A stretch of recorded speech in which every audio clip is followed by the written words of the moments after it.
Let's bring up your final act of the first half, Miss Simone Holder.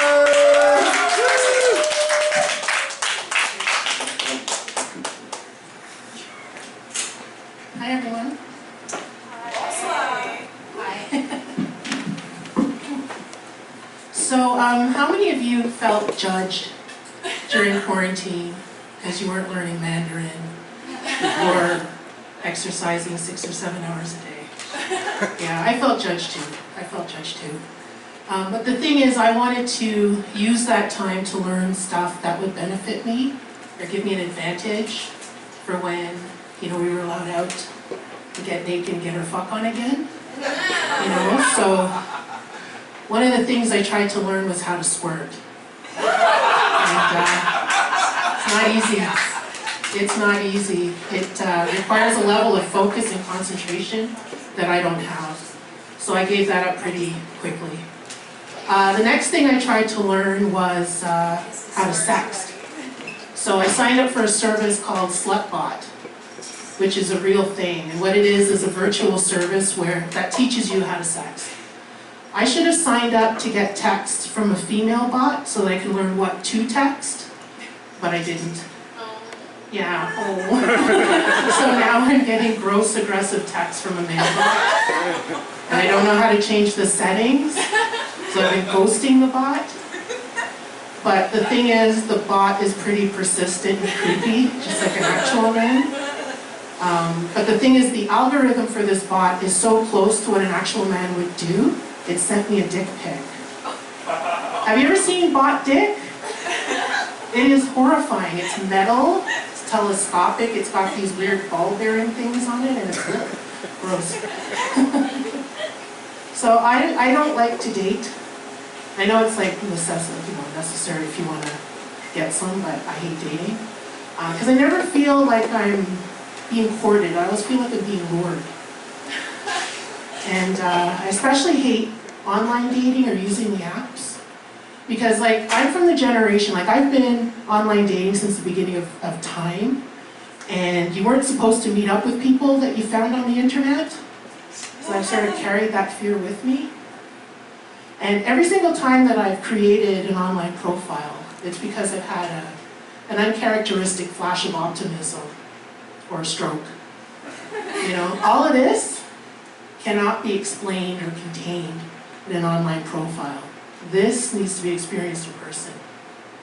And people are still encouraging me to go online, knowing how much I hate it.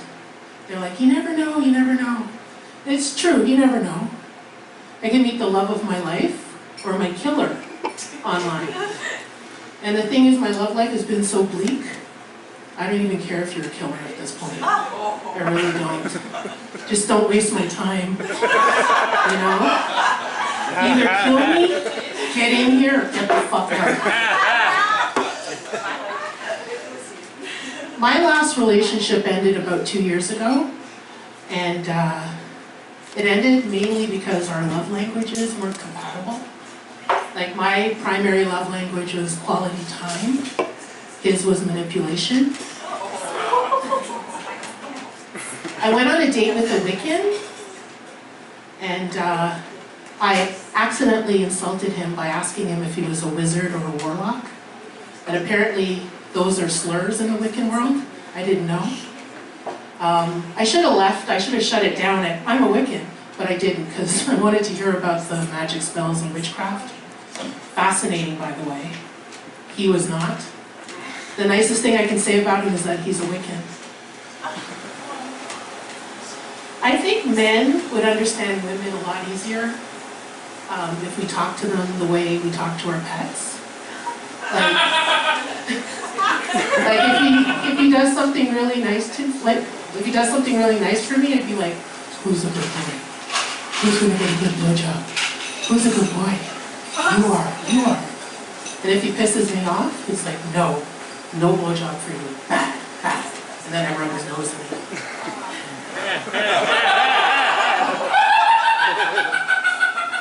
Thanks, Chris. I've never had a threesome. And for someone who is sort of about threesomes, I have given a lot of thought to the logistics of a threesome. Like, I'm not sure if I want to do the 2 women, 1 man combo where I'm the special guest star, or the 2 men, 1 woman where I get Eiffel Towered. I'm not sure. But a few weeks ago I was out of town and 2 male friends came to visit me, 2 very attractive male friends, and it did cross my mind. And I was like, huh, okay. But I didn't say anything to them because A, I didn't want them to agree to it, and B, I didn't want them to turn it down. I once ate a man's cooking for the sake of our relationship. You guys thought I was going to say his ass? His ass would have tasted better. I actually had to eat his ass to get the taste of the cooking out of my mouth. It was gross. I should have spoken up, I should have said something, but I let him believe that I liked his cooking when I didn't. But I feel bad for the women who came after me, if they came at all. Doubtful. Doubtful. Because they have to deal with that shit and his cooking. The most awkward part about having this post-baby body is the fact that I haven't had any babies. And I feel like I haven't earned it. I'm on the fat spectrum. The fat end of the fat spectrum. And every time I say I'm fat, there's always somebody who goes, no, don't say that.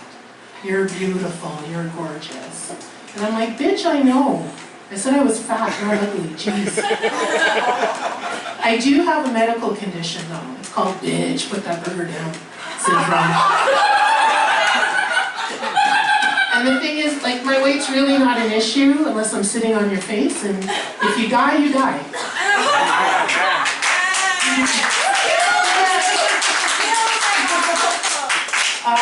I have a real fear of being kidnapped. And it's not like the usual fear, like, oh, will the kidnappers kill me, or ooh, will they have Wi-Fi? I'm concerned about the missing poster that's going to be distributed, because that thing's going to be all over the place.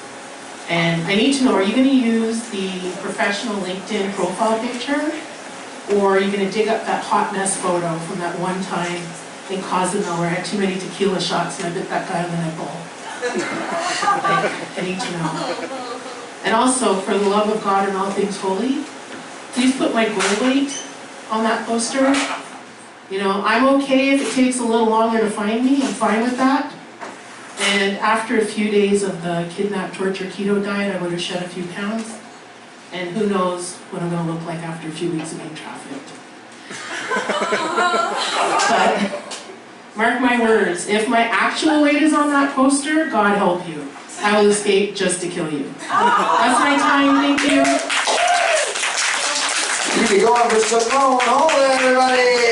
That has been our first half of the evening. Please stick around. We're going to take a 10-minute break, and then we will be back for the second half of Swizzles Comedy.